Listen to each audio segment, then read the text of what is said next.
आज की कहानी का नाम है कछुआ और बतखे। सुस्त कछुए को सजा मिली थी एक देवता के श्राप की वजह से। कछुए को हमेशा अपना मकान अपनी पीठ पर लाद कर चलना पड़ता था। ऐसा इसलिए हुआ क्योंकि कछुआ आलस के कारण घर से बाहर ही नहीं निकलता था और देवता की शादी में नहीं पहुंचा था। और अब वह लाख कोशिशों के बाद भी अपनी पीठ पर लदे मकान के बोझ से छुटकारा नहीं पा सकता था और वह मकान हमेशा उसकी पीठ पर लदा रहता था। कछुआ जब दूसरे जानवरों को एक जगह से दूसरी जगह जाते देखता तो वह बहुत उदास हो जाता। वह चिड़ियों की बातें सुनता। वह बताती थी कि वह कहाँ कहाँ घूमती हैं। वह खरगोश को अक्सर अपने दोस्तों के घर जाते देखता, लेकिन अफसोस वह वही था जो जब तक बहुत दम ना लगाए तनिक भी नहीं हिल पाता था। एक दिन उसने अपनी परेशानी दो बतखों को बताई।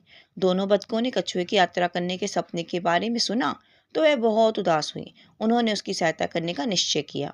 हम तुम्हारी सहायता कर सकते हैं, लेकिन तुम्हें पूरी यात्रा के दौरान बिल्कुल चुप रहना होगा। क्या तुम ऐसा कर सकोगे?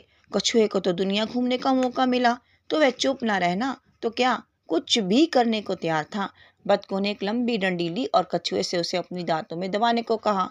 जब कछुए ने डंडी पकड़ ली तो दोनों बतखों ने डंडी के सिरे अपने पंजों में दबाए और उड़ना शुरू कर दिया। बतखों के साथ कछुए भी उड़ चला। जब वह ऊपर बादलों के बीच पहुंचा तो उसे नीचे की जमीन लगातार छोटी होती दिखाई दी। वह बहुत प्रसन्न हुआ।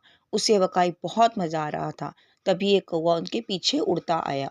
कौवा कछुए को इस तरह से उड़ता देखकर बहुत आश्चर्यचकित हुआ। वह बोला, अरे बाप रे, आप तो निश्चित ही कछुओं के राजा लगते हो। कछुए ने जब कौवे के यह सब सुने तो उसे बहुत गर्व महसूस हुआ। वह बोल पड़ा, देखो जी। लेकिन जैसे ही उसने अपना मुंह खोला, उसके मुंह से डंडी छूट गई। इससे पहले कि वह कुछ समझ पाता, वह नीचे जमीन पर आ गिरा।